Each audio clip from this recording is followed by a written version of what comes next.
So today I'm going to be installing this Toyota 4Runner radiator in my Mazda B2200 pickup.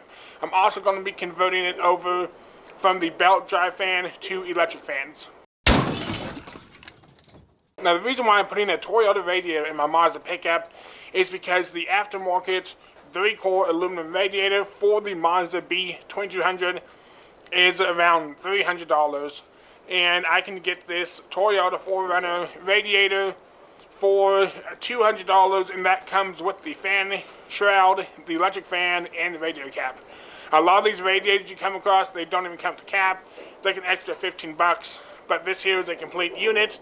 So I thought this here's the way to go. I can save about $175 once it's all said and done. The fan kit comes with the sensor you need, so the fan comes on at the right times. It also comes with the relays, inline fuse, and everything you need. I will put links down in the description and the comments to this radiator if you want to do the swap yourself. The radiator is pretty close to what the original Mazda radiator was, and it should be a pretty easy swap with only having to make a few brackets to mount up. So I'm going to go ahead and get the air filter and stuff removed out of this, make a little bit more room to work, and we will go ahead and get this swapped out.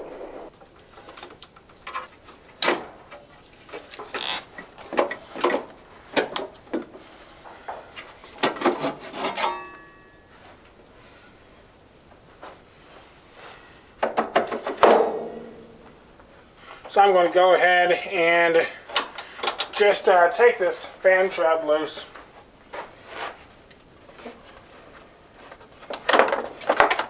And I'm just going to move it up and just hang it right up there for right now.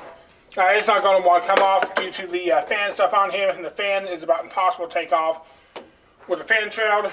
But this is going to open it up to where I can now get the radiator bolts out and I get it lifted out.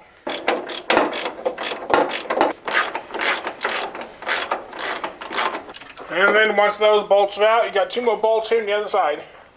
Okay, now we got the radiator completely unbolted here. It should just lift up. You want to be cautious not to mess up your air conditioner condenser.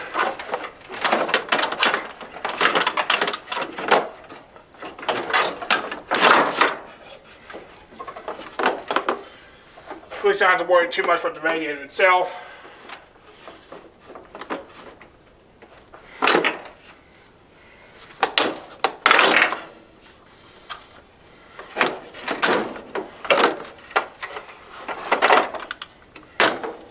And there it is.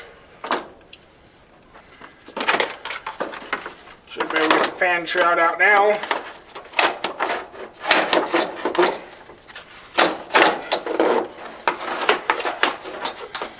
Supposedly you can get the fan shroud out now.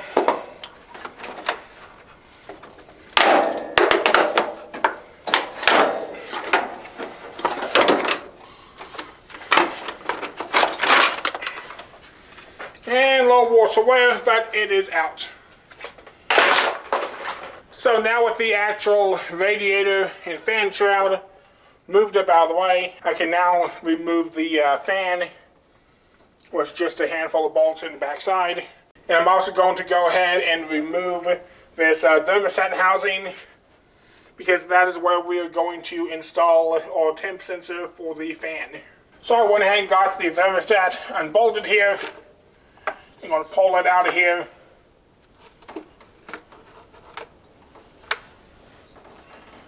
And of course, gasket fell apart. And I'll cover on why I'm removing the thermostat housing here in just a minute. So here are the 2 radiators side by side. And the original Mazda radiator is a little bit shorter, which I don't think is going to be too big of an issue. And then the new Toyota radiator, it is a little bit narrower, which also shouldn't be too much of an issue either. There's a really big difference in the thicknesses of the 2 radiators. The original Mazda radiator being the single core, and the new Toyota radiator being the 3-core. Also, this radiator came with a fan shroud on it. It seems like so many of these aftermarket radiators, people just mount the fan straight to the radiator with a zip tie type of a deal. And I really don't like that too much. The fan shroud is going to help it pull in more air all the way across the radiator, not just where the fan is. So I really think the fan shroud is the way to go. So I'm going to go ahead and get this radiator set into place here in the Mazda. And we'll see what it looks like and see what we need to do to get it mounted.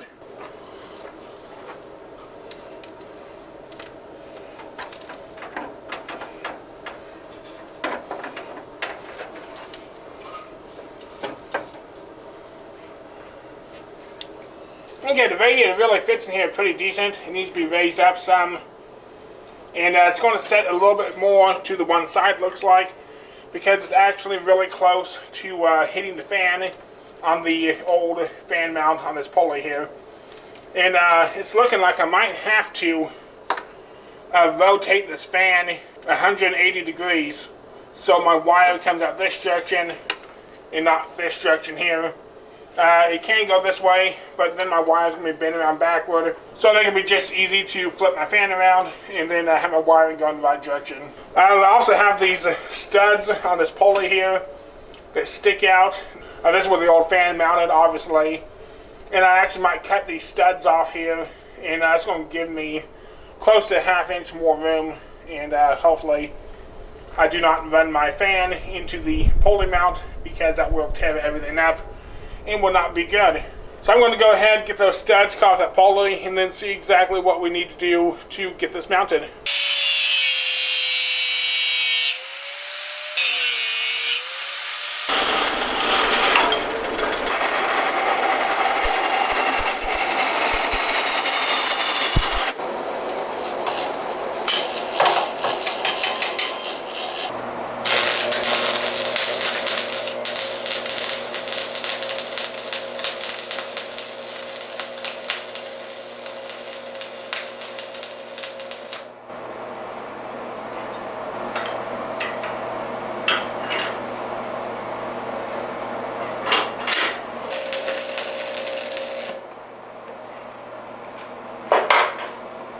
Well, here are the brackets I've come up with here to mount this radiator. I basically just made them out of some strapping and some angle iron.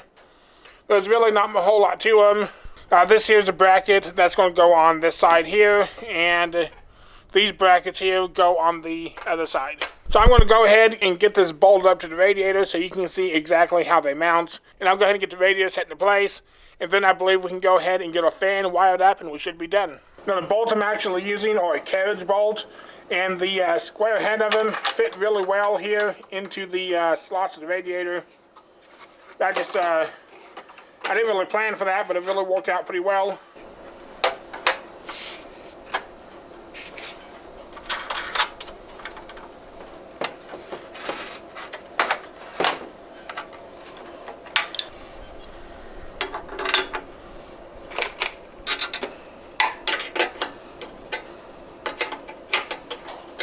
Well, here's what the brackets look like once they're mounted. These ones here on this side look crooked. That's because they're still loose, so I can move them around to get it bolted in place. This bracket here was one that was a little bit more of a hassle to come up with, because the old mounts were not that far off of what the new ones are, but it needed to be spaced a little bit further up. As you can see, this mount right here in the radiator compared to where the old mount was.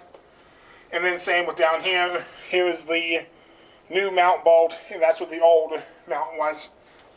So it took a little bit more finagling to get that sorted out. But overall, it was not that bad to do. And I'm going to go ahead and get this radiator dropped into place, get my hoses hooked up, and then we'll go ahead and get the fan wired.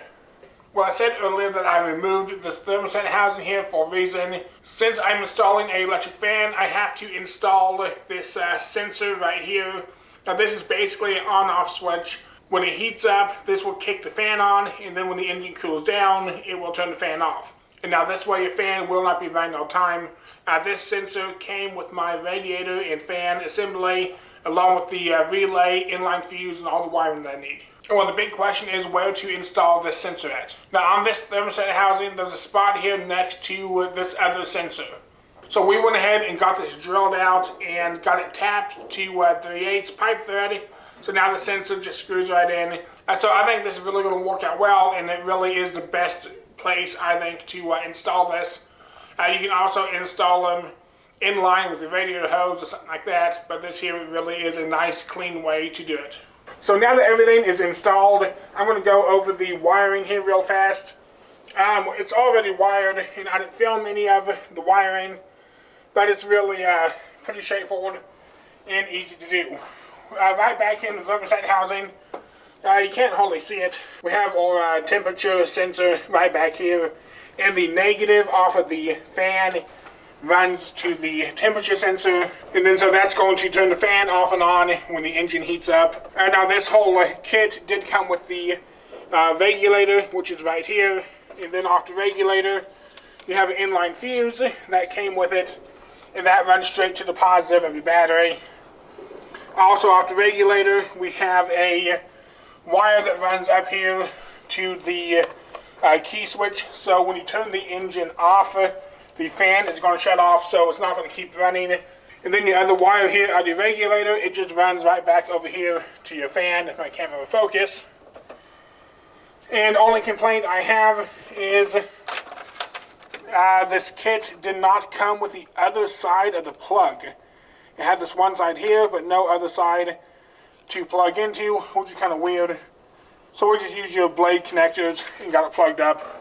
So if you want more in-depth on the wiring, there really is not much to it. I'm sure there's other videos that go more into detail, but it's all really pretty straightforward. So I have already taken this pickup on a couple test drives. So far it's working great. I have not checked mileage. Supposedly switching over to electric fan, you can up your mileage, but I have not checked that yet, see if it's made a difference. I'll probably be posting a short video up on it here one of these days. The only modifications I had to make installing this radiator was, of course, making the bracket so it bolts up. And then the only thing that had to change was the radiator hose right down here. The original radiator hose had a kink in it, and it jogged over this direction and hooked up like right over here. So I got a straight radiator hose. It hooked right on, and so that's really the only change I had to make. And so this was definitely worth installing this radiator and saving me like $175 over buying the Mazda radiator. So I believe this is going to do it here for right now. If you have any questions, leave them in the comments and I'll try to answer to my best ability. And if you want to see more involving this Mazda, you can check out the codes up at the top on the screen. Everything from the engine and axle swap to the bed I have built for this pickup. I have a lot of plans for this pickup here in the future, so I'd be sure you subscribe so you don't miss any of it. And don't forget to like, comment down below. I appreciate you watching, and I'll see you next week.